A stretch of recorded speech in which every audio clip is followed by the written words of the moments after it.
ধন্যবাদ। বহাগ বিহুৰ সকলোকে শুভেচ্ছা জনালোঁ। এয়া হ'ল হালধি, মাহ, মাটিমাহ আৰু এয়া হ'ল গৰু চাটৰ কাৰণে তৈয়াৰ কৰা লাও, বেঙেনা, তিতাকেৰেলা আৰু হালধি এনেকৈ গোটেইখিনি চাট বনোৱা হ'ল।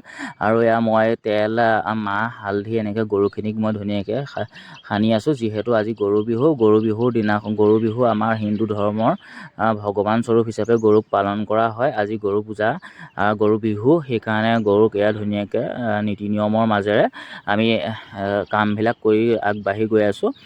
এতিয়া গৰুক গা ধুওৱা হয়, যিহেতু গা নদ নদীত এনেকুৱা ধোৱালে বেছি ভাল লাগে, কিন্তু নদ নদী আমাৰ অকণ দূৰত আছে। সেইকাৰণে ঘৰতে পাইপ আৰু বাল্টিঙত এনেকৈ পানী ভৰাই গৰু পিছ চাইডে ধুওৱাৰ ব্যৱস্থা কৰিছোঁ।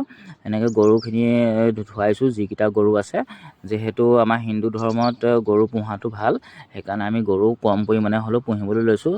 বিহু আৰু এয়া হ'ল চাট বাৰীখিনি যিখিনি আছিলে, সেইখিনিয়ে লাও খা বেঙেনা খা বছৰে বছৰে বাঢ়ি যা, মাৰ সৰু বাপেৰ সৰু তই হ'লি বৰ বৰ গৰু। এয়া আমি গোটেই গৰুকেইটাক তেনেকৈ এয়া নীতি নিয়ম পৰম্পৰা আমি কম, এয়া কৈ আছোঁ আৰু এইখিনি কৰিছোঁ। আৰু ইয়াতে এইজোপা হ'ল মাখিয়তী গছ। মাখিয়তী গছৰ আপোনালোকে চিনি পায়ে চাগে, যিসকলে চিনি নাই পোৱা সেইসকলে আজি চিনি পাই ল'ব।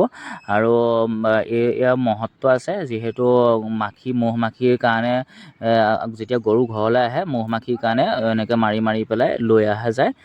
মাখিয়তী, মাখি পাত, মাখি মাৰো জাক জাক বুলি কয়। এয়া গোহালি ঘৰ আৰু ৰাস্তাত এনেকৈ জাক দিবৰ কাৰণে ব্যৱস্থা